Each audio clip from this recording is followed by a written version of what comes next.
उत्तराखंड में जल्द ही नई शिक्षा नीति लागू होने की बात सामने आ रही है। आपको बता दें, केंद्रीय शिक्षा मंत्री धर्मेंद्र प्रधान 2 दिन के उत्तराखंड दौरे पर हैं, जहां उन्होंने उत्तराखंड के मुख्यमंत्री पुष्कर सिंह धामी से मुलाकात की। इसके बाद धर्मेंद्र प्रधान ने शिक्षा मंत्री धन सिंह रावत और शिक्षा विभाग के अधिकारियों के साथ बैठक की। इस बैठक में नई शिक्षा नीति को लागू करने की तैयारियों की समीक्षा की गई।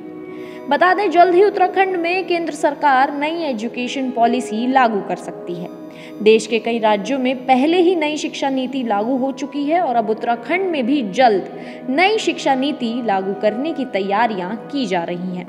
केंद्रीय शिक्षा मंत्री धर्मेंद्र प्रधान ने कहा है कि नई शिक्षा नीति में युवाओं को पढ़ाई के साथ साथ रोजगार से जोड़ने पर भी फोकस किया जाएगा।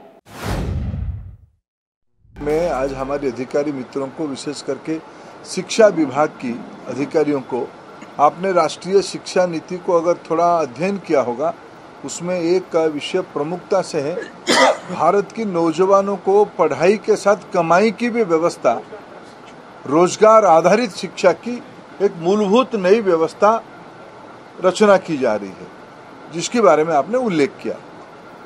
अनुभव से कुछ विषयों को सुधारा भी जाता है।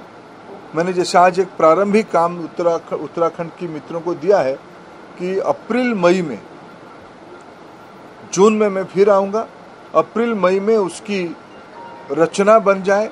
कई काम उन्होंने किया भी है, कई अच्छे इनिशिएटिव उन्होंने लिया भी है, उसको भी थोड़ा जानकारी मैंने लिया। और जो आज राष्ट्रीय स्तर पे डेवलपमेंट हो रहा है, दुनिया की कोरोना के उपरांत काम की रूप बदल रहा है। पहले वर्क फ्रॉम होम नहीं था, बहुत सारे लोग कोरोना के समय में पहाड़ में आ गए। मैं बहुत मित्रों को दिल्ली में पूछा कि आप थे कहाँ, तो हम पहाड़ में थे।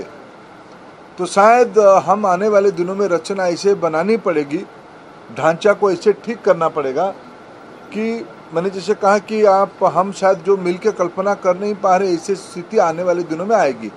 सकारात्मक दृष्टि से आपकी बात सही है। उस पुराने अनुभव से हम इसको और कैसे तंदुरुस्त करें, उसकी योजना बनाएं। Bureau report, nation 1।